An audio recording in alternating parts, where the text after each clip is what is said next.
L'écho de la fabrique va contribuer à ce que l'historien William Sewell appelle la percée conceptuelle du début des années 30. En quelques petites années, entre 1831 et 1834, les canuts vont se forger une conscience de classe, une compréhension du système qui les exploite et de leur place dans ce système. Ils vont se doter de nouvelles formes de lutte et d'organisation, d'objectifs à court terme et à long terme qui sont ultra précoces.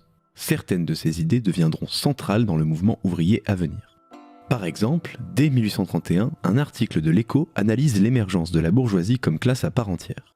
L'aristocratie de naissance a succombé, vermoulue qu'elle était de la pourriture de plusieurs siècles. Une aristocratie de la richesse a surgi à sa place, caduque déjà dans sa jeunesse et montrant les rides profondes de l'égoïsme et de l'impuissance. On s'analyse aussi soi-même.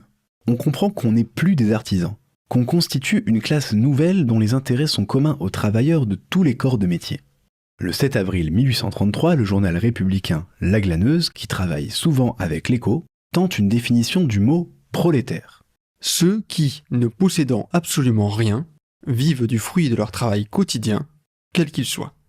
Mais c'est de loin dans l'écho de la fabrique que cette conscience de classe sera la plus affirmée, bien qu'elle s'exprime dans des termes encore imprécis.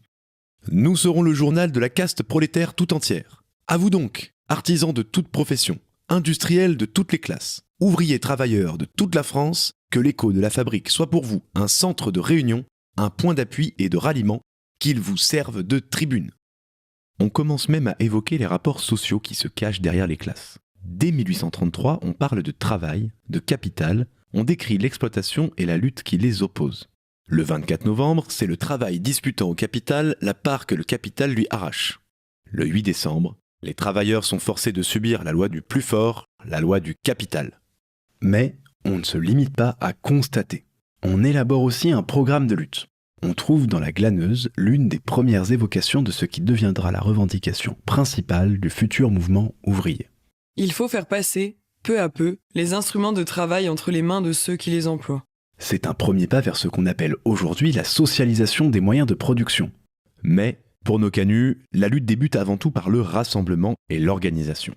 À l'individualisme libéral et à la concurrence qui n'ont pour seule conséquence que les baisses de salaire et la misère, les canuts opposent l'association et la solidarité. Le 1er décembre 1833, l'Écho parle de la nécessité toujours incessante d'une confédération. Dans un autre article, il lance un appel. Prolétaires, associez-vous. Formez des sociétés dans lesquelles vous mettrez en commun vos lumières et vos intérêts. Fuyez l'isolement, car il fait la force du pouvoir. Cette volonté d'association prend vite une ampleur internationale lorsque le journal appelle de ses vœux la constitution d'une union universelle entre les travailleurs.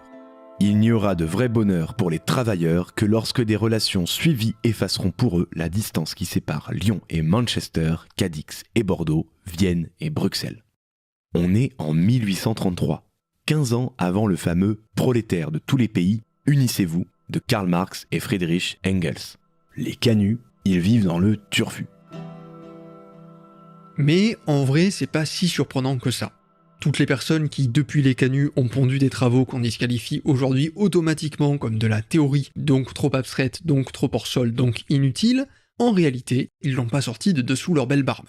Ils ont regardé ce que la classe ouvrière faisait en pratique. Lorsqu'un type comme, au hasard, Marx dévoile sur 200 pages les moindres petits mécanismes cachés par lesquels la plus-value produite par les salariés est appropriée par les capitalistes, il ne fait qu'étudier sous toutes ses coutures, par des moyens scientifiques, un phénomène qui lui est connu. D'abord parce qu'il est observé depuis des décennies, au quotidien, par des ouvriers comme nos canuts qui dénoncent l'existence d'une part que le capital arrache au travail.